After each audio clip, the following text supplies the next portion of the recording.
Halo gengs, Boca. Jadi hari ini kita bakal ngomongin soal headset yang banyak juga dari kalian yang request gua untuk cek, yaitu adalah Rexus Daxa TS1. Oke, jadi karena headset ini udah keluar cukup lama gitu ya, dan most probably juga kalian pasti udah tahu. Jadi gue bakal skip aja langsung ke hal yang menurut gue itu paling penting dalam sebuah headset itu, yaitu adalah kenyamanan dan juga sound quality. Dan of course kita juga ngomongin soal fitur wirelessnya karena itu adalah dia punya selling point ya. Jadi ya, kita mulai dari kenyamanan dulu. Oke, jadi kalau pertama kali kita pakai itu, mungkin kalian bisa ngerasa kayak kurang nutup gitu. Coba gue lepas topi dulu sih. Kayak contoh ini tangan gue bisa masuk dengan gampang ke dalam sini. Ini contoh dari Cooler Master MH752.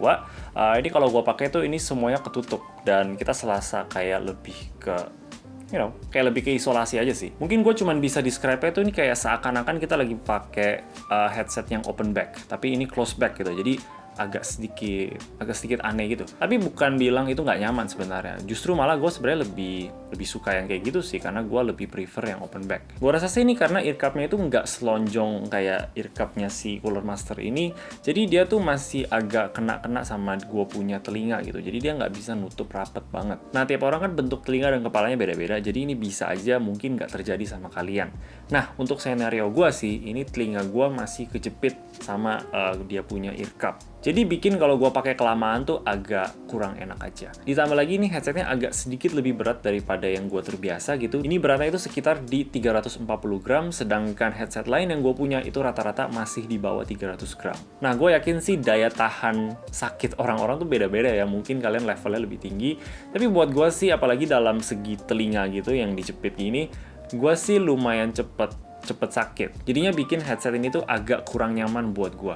Nah, tapi ada good newsnya juga, karena ini bahan earcup-nya itu terbuat dari fabrik gitu, jadi dia nggak bakal sesakit yang bahannya kulit gitu, dan juga dia pastinya nggak bakal panas. Walaupun downside-nya ini isolasi suara dari luarnya itu nggak bakal sebagus yang bahan kulit. Dan good newsnya yang kedua itu adalah dia punya clamping force ini tuh nggak terlalu ketat banget gitu, jadi masih bisa ditahan lah. Gue udah coba pakai ini selama kayak 2 jaman sampai 3 jam gitu, dan di situ gue udah ngerasa agak kurang nyaman dan gue mesti istirahat dulu. So ya, jadi misalkan kalau mungkin telinga kalian nggak terlalu gede banget gitu, ini gue yakin bisa jadi headset yang nyaman banget buat kalian. Karena jujur aja gue yakin sebenarnya ini adalah headset yang sangat nyaman. Ini ada 2 poin yang gue suka banget dari headset, yaitu adalah clamping force yang nggak kuat dan juga bahannya itu pabrik. Tapi sayang aja karena ini masih kena sama telinga gue, jadi gue ngerasa ini kurang nyaman. Oke, jadi sekarang kita coba masuk ke sound quality.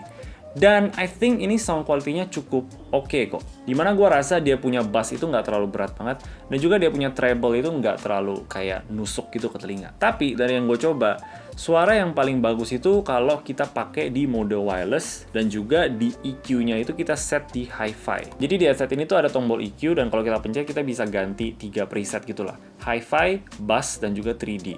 Dan buat gue sih hi-fi itu yang terbaik, bass dan 3D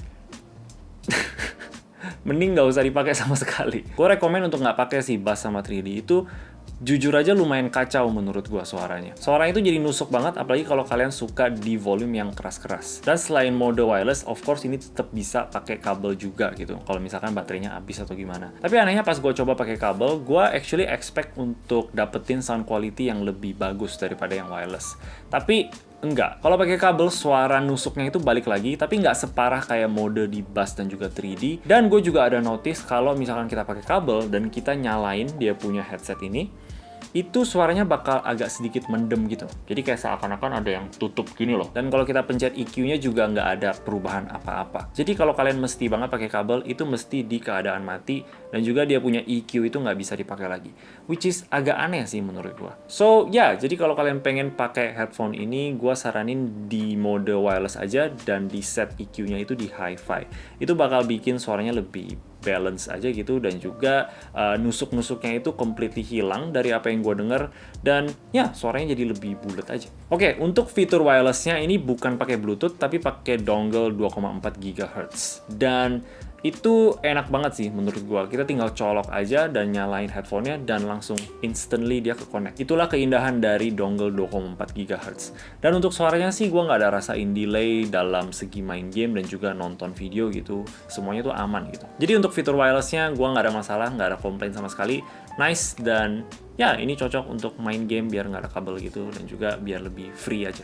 Dan untuk mikrofonnya ini yang bisa dilepas, jadi nice, gue suka. Dan inilah kualitasnya, gue langsung rekam ke komputer lewat Audacity tanpa gue edit-edit lagi gitu. Paling ya gue naikin kalau misalkan dia agak low. Jadi ya ini adalah kualitasnya, menurut gue sih ini sangat oke gitu. Definitely udah cukup untuk voice call pas lagi main game dan juga untuk voice over kayak gini.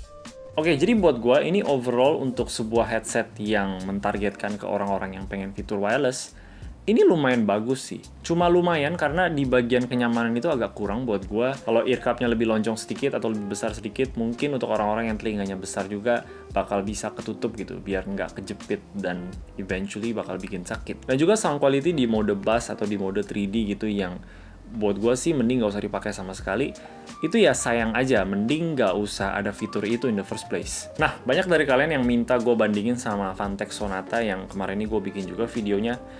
I mean, ini agak perbandingan yang kurang adil sih menurut gua. Ini dua brandnya juga mentargetkan ke orang-orang yang beda gitu. Tapi gua bakal mention sedikit aja buat kalian yang penasaran. Buat gua pribadi sih, hal yang terpenting dari sebuah headphone itu menurut gua adalah kenyamanan dan juga sound quality gitu. Dan fitur kayak wireless atau RGB gitu, buat gue sih nggak penting-penting banget. Karena itu makanya gue lebih pilih si Sonata ini. But then again, itu cuman gue gitu. Gue tahu pasti banyak dari kalian juga yang lebih pentingkan fitur wireless. Dan untuk harga segini sih, ya jawabannya ya Rexus gitu. Jadi depending dari kalian maunya apa, ya jawabannya bisa beda-beda. Gue penasaran aja sama apa yang Rexus bakal lakuin kalau misalkan mereka pilih untuk keluarin versi kedua gitu dari yang headset ini. Apa mungkin kekurangan-kekurangan yang gue mention tadi, siapa tahu udah jadi lebih better. Jadi ya sebenarnya itu aja sih pendapat gue soal si headset ini. Semoga kalian merasa itu lumayan jelas. Dan ya kalau kalian suka sama video ini, boleh kasih like dan juga subscribe. Thank you, Bye-bye.